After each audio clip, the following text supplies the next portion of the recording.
Tuko hapa leo kwa madhumuni ya kuzungumza nanyi, kuwaeleza kwamba serikali hii ya awamu ya 8 katika kipindi cha pili cha utawala tutafanya mengi zaidi kuliko tuliyoyafanya awamu hii inayokamilika. Nyinyi ni mashahidi, sisi tukiahidi tunatekeleza. Tuliahidi mambo mengi, tumeyatekeleza, tena mambo makubwa. Tuliahidi huduma za afya, tumejenga mahospitali kila upande. Tumeahidi huduma za elimu, tumejenga skuli za ghorofa kila upande katika nchi yetu Unguja na Pemba. Tuliahidi mabarabara, kama mnavyoona lami imetanda kila pahali. Tuliahidi masoko, nimeyataja hapa, kila upande kuna masoko ya kisasa. Alimradi kila ahadi tulioiweka tumetimiza. Hamna sababu kwa nini msituamini awamu ijayo tunaposema tutafanya makubwa kuliko haya. Mimi natambua fika kwamba kama kuna changamoto katika nchi yetu ni ajira kwa vijana.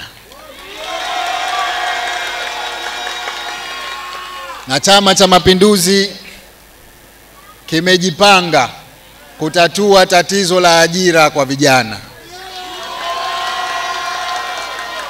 Mipango yetu ya utatuzi wa ajira imejikita katika maeneo matatu. Kwanza, kuendelea kutoa ajira mbalimbali serikalini za wataalamu. Tunatambua tutahitaji walimu wengi, tunatambua tutahitaji wafanyakazi wa afya wengi, tutahitaji watu katika sekta mbalimbali. Kwa hivyo serikali itaendelea kutoa ajira ili tuweze kutoa ajira kwa vijana wenye taaluma maalumu kama katika sekta hizo na nyingine ambazo sijazitaja.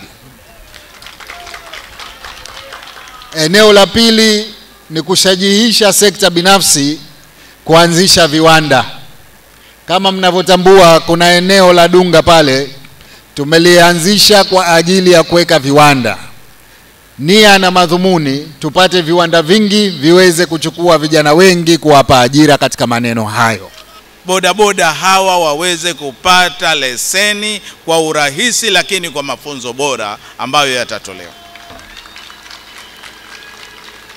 Jambo jingine la mwisho ambalo nilipita nikaliona la matatizo yao ni kupatikanaji wa vikoti au utambulisho. Wenyewe watoto wa mjini wanavita BIPS kuwa vigumu sana, na tunataka kuwaomba mashirika yetu ya fedha yakiwemo mabenki na maeneo mengine yaweze kuwawezesha bodaboda kupata vikoti hivi bure bila kutoa pesa yoyote.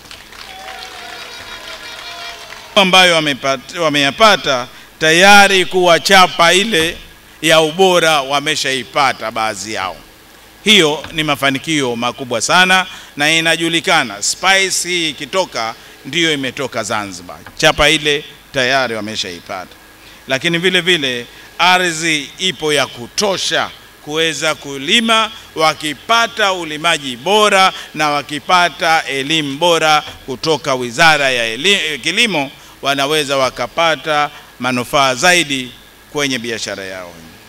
Tunakushukuru sana kwa kutujengea barabara iliyokuwepo Kidichi ambayo inaelekea hapa Welezo, lakini inapitia Ndunduke. Barabara hii ni shortcut sasa hivi kwetu sisi tunaoishi maeneo haya. Tukitaka kuja mjini sasa hivi hatupitii Bububu au hatupiti barabara hii ya Dole kuja Mwera, tunakata katikati hapo. Sijui kama ushawahi kuipita, labda siku moja upitie barabara ile, safi sana. Na tunayo hospitali yetu hapa Mbuzini, ndio kimbilio letu sisi sote hapa. Kwa hiyo kwa kweli mambo katika wilaya yetu hii au katika eneo letu hili, mambo mengi sana mazuri umetufanyia, na sisi tunasema hatuna cha kukulipa isipokuwa tukupe tena mara ya pili uwe rais wetu wa Zanzibar na mwenyekiti wa Baraza la Mapinduzi kwa kipindi cha pili. Kweli si kweli?